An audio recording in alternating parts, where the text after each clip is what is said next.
السلام علیکم ورحمۃ اللہ وبرکاتہ۔ ناظرین، آج میں آپ کے سامنے سیرت النبی کا چوتھا پارٹ لے کر حاضر ہوا ہوں۔ ناظرین، آپ سنتے آ رہے ہیں کہ آپ صلی اللہ علیہ وسلم کی والدہ آپ کے والد کے وفات کی یاد تازہ ہوئی تو مکہ سے دور مدینے کی طرف گئے تھے۔ وہاں سے واپسی کے لوٹنے میں آپ کی والدہ وہاں پر انتقال کر جاتی ہیں۔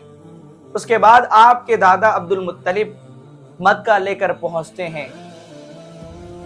عبد المطلب آپ سے بہت محبت کرتے تھے، کیونکہ آپ صلی اللہ علیہ وسلم کو ایک نیا زخم لاحق ہو گیا تھا، جو پرانا زخم کی یاد تازہ کر دیا تھا۔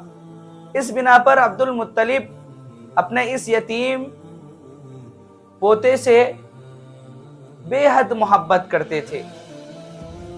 ابن ہشام کہتے ہیں، خانہ کعبہ کے سائے میں عبد المطلب کے لیے ایک فرش بچھائی جاتی تھی۔ اس فرش پر عبد المطلب بیٹھا کرتے تھے۔ فرش کے ارد گرد ان کے اولاد بیٹھا کرتے تھے۔ ان کی عظمت کے بنا پر، ادب و احترام کے بنا پر فرش پر کوئی بیٹھتا نہیں تھا۔ ایسا ہوتا تھا، آپ صلی اللہ علیہ وسلم ابھی کم عمر میں ہی تھے، آپ ان کے فرش پر آ کر بیٹھ جاتے تھے تو آپ کے چچا فرش سے اٹھا کر بازو آپ کو رکھ دیتے تھے۔ جب یہ بات عبد المطلب یعنی آپ کے دادا کو معلوم ہوئی تو آپ کے دادا آپ کے بیٹوں سے فرمانے لگے، یہ میرا بیٹا ہے، اس کو ویسے ہی چھوڑ دو۔ پھر آپ اپنے فرش پر اپنے ساتھ بٹھایا کرتے تھے اور آپ کا پیٹ سہلایا کرتے تھے اور کہتے تھے کہ اس کی شان تو نرالی ہے، اس کو چھوڑ دیا کرو۔ اور آپ صلی اللہ علیہ وسلم کے دادا آپ کے حرکت و نقل کو دیکھ کر بڑے خوش ہوا کرتے تھے۔ ابو طالب، ناظرین، آپ صلی اللہ علیہ وسلم کے دادا کے انتقال مکے میں ہوا۔ انتقال کے بعد عبد المطلب ابو طالب کو یہ وصیت کیے تھے کہ آپ کے بعد آپ صلی اللہ علیہ وسلم کو کفالت آپ کو کرنا ہے، جو آپ صلی اللہ علیہ وسلم کے والد عبداللہ کے سگے بھائی تھے۔ حضرت ابو طالب آپ صلی اللہ علیہ وسلم کو اپنے بیٹے کی طرح مانا اور ان کی عزت و احترام سے ان کو نوازا، ان کی عزت کرتے رہے، 40 سال تک آپ کا سہارا بنے رہے اور ہمیشہ مشکل گھڑی میں آپ کا ساتھ دیتے رہے۔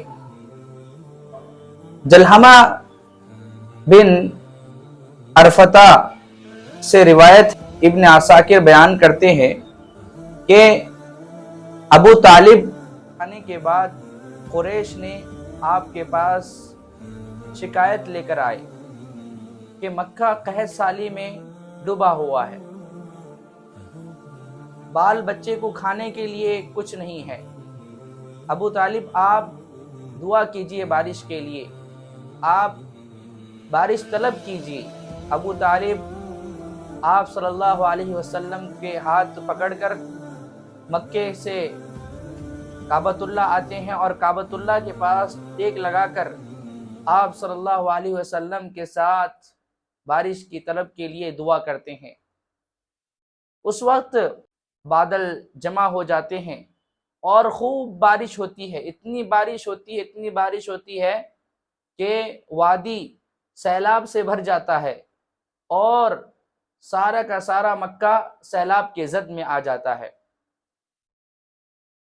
ایک مرتبہ ابو طالب تجارت کے مال لے کر ملک شام کا سفر طے کرتے ہیں۔ ابو طالب کے ساتھ آپ صلی اللہ علیہ وسلم ملک شام کا سفر کے لیے روانہ ہوتے ہیں۔ ملک شام کے ایک علاقہ بصرہ نامی جگہ پر، جہاں پر ایک جرجیس نامی ایک راہب رہتا تھا جو بحیرہ لقب سے مشہور تھا۔ جب آپ وہاں پر پہنچتے ہیں تو بحیرہ راہب اپنے کمرے سے نکلتا ہے اور قافلہ والوں کی میزبانی کرتا ہے، اور آپ صلی اللہ علیہ وسلم کو دیکھتے ہی آپ صلی اللہ علیہ وسلم کا ہاتھ پکڑ کر کہتا ہے یہ رحمت للعالمین ہے، اللہ رب العالمین ان کو دونوں جہانوں کا رحمت بنا کر بھیجے گا۔ ابو طالب کو تعجب ہوتا ہے، ابو طالب کہتے ہیں آپ کو کیسے پتا یہ جو ہے رحمت للعالمین ہے؟ وہ بحیرہ راہب ابو طالب کو سمجھاتے ہوئے کہتا ہے کہ آپ جب وادی سے آ رہے تھے تو وادی کا کوئی ایک ایسا درخت اور پتھر نہیں تھا جو اس بچے کو سلام نہ کرتا ہو۔ تو اس طرح جو ہے بحیرہ راہب ابو طالب کو سمجھائے اور فرمائے کہ آپ ان کو ملک شام نہ لے کر جائیں، کیونکہ یہودیوں سے خطرہ ہے، یہودی اس کو قتل کر دیں گے، آپ جو ہے یہیں سے واپس مکہ بھیج دو۔ تو ابو طالب کچھ غلاموں کے ذریعے آپ صلی اللہ علیہ وسلم کے ساتھ مکہ بھیج دیتے ہیں۔ انشاءاللہ پھر اگلے پارٹ میں ہم سنیں گے کہ کیا ہونے والا ہے۔ السلام علیکم ورحمۃ اللہ وبرکاتہ۔